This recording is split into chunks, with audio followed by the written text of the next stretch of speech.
Donald Trump से नाराज किस मुस्लिम देश के लोग राष्ट्रपति के स्वागत से इनकार कर रहे हैं? कौन से मुस्लिम देश के लोग हैं जो कि डोनाल्ड ट्रंप से नाराज दिखाई दे रहे हैं और विरोध कर रहे हैं? और आखिर ये विरोध क्यों हो रहा है और जमकर विरोध हो रहा है? अमेरिका के राष्ट्रपति डोनाल्ड ट्रंप के खिलाफ मलेशिया में भारी विरोध प्रदर्शन होने जा रहा है। रिपोर्ट्स के मुताबिक ये विरोध उनके 26 अक्टूबर को आसियान यानी कि ASEAN शिखर सम्मेलन में शिरकत को लेकर होने वाला है। अब चलिए ये भी जान लेते हैं कि इस विरोध की वजह क्या है।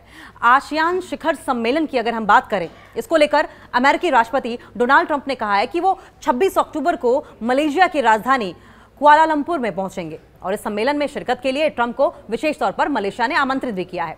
आपको ये बता दें कि 26 से 28 अक्टूबर के बीच में कुआलालंपुर में 47वीं आसियान शिखर सम्मेलन आयोजित किया गया है, जिसमें कई देश शामिल होने वाले हैं। इसमें राष्ट्रपति डोनाल्ड ट्रंप भी शामिल होने वाले हैं।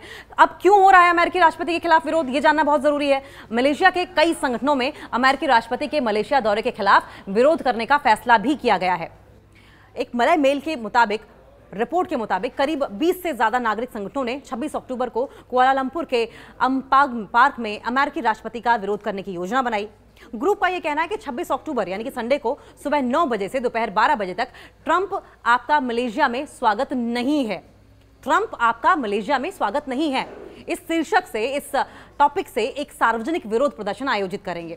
रिपोर्ट्स के मुताबिक ये विरोध प्रदर्शन, ये जो प्रोटेस्ट है, वो फिलिस्तीन और मिडिल ईस्ट के प्रति ट्रंप की पॉलिसीज और स्टेटमेंट्स की आलोचना के बीच में हो रहा है। माना यह जा रहा है कि गाजा पट्टी में इजरायली कार्रवाई का समर्थन करने की वजह से मलेशियाई नागरिक संगठन ट्रंप का विरोध कर रहे हैं और प्रदर्शनकारियों के लिए अब एक अलग तरह की गाइडलाइंस भी जारी कर दी गई हैं।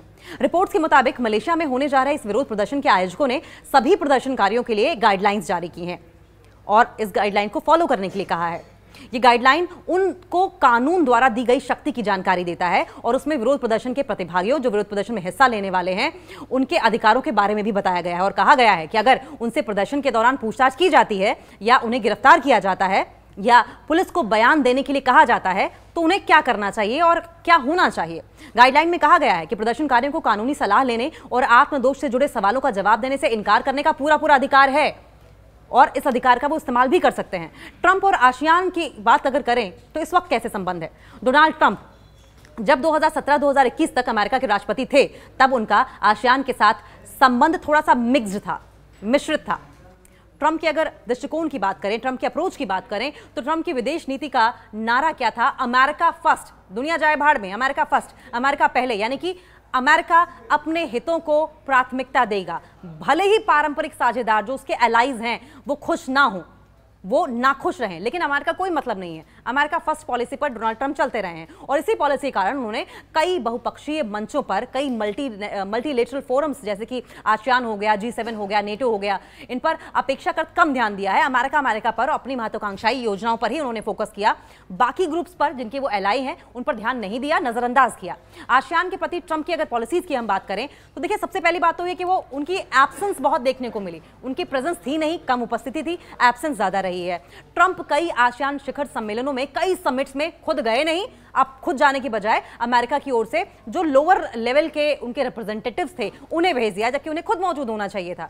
इससे आसियान देशों को यह संदेश गया कि अमेरिका एशिया में अपनी जो ट्रेडिशनल रोल रहा है, पारंपरिक भूमिका रहा है, उससे पीछे हट रहा है, उसे कोई इंटरेस्ट नहीं है। इससे क्या हुआ? चीन पर फोकस बढ़ा। ट्रंप प्रशासन ने चीन के बढ़ते प्रभाव, खासकर साउथ चाइना सी की अगर बात करें, उस पर चिंता जताई।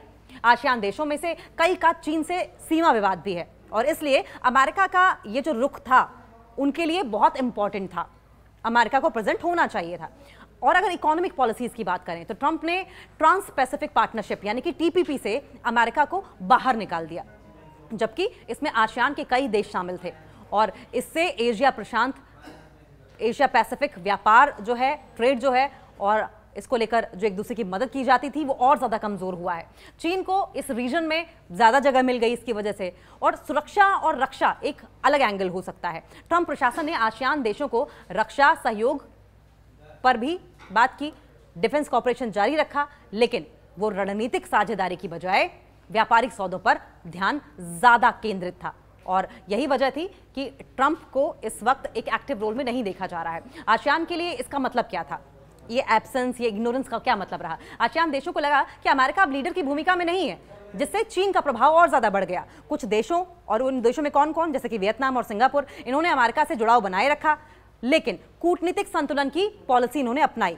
आसियान ने क्षेत्र में न्यूट्रल प्लेटफॉर्म यानी कि संतुलन बनाए रखने वाला फोरम बनने की कोशिश जरूर की, लेकिन डोनाल्ड ट्रंप की ओर से बार बार इग्नोरेंस, एब्सेंस कहीं ना कहीं अब कुआलालंपुर में, मलेशिया में लोगों में गुस्सा जरूर कायम कर रहा है।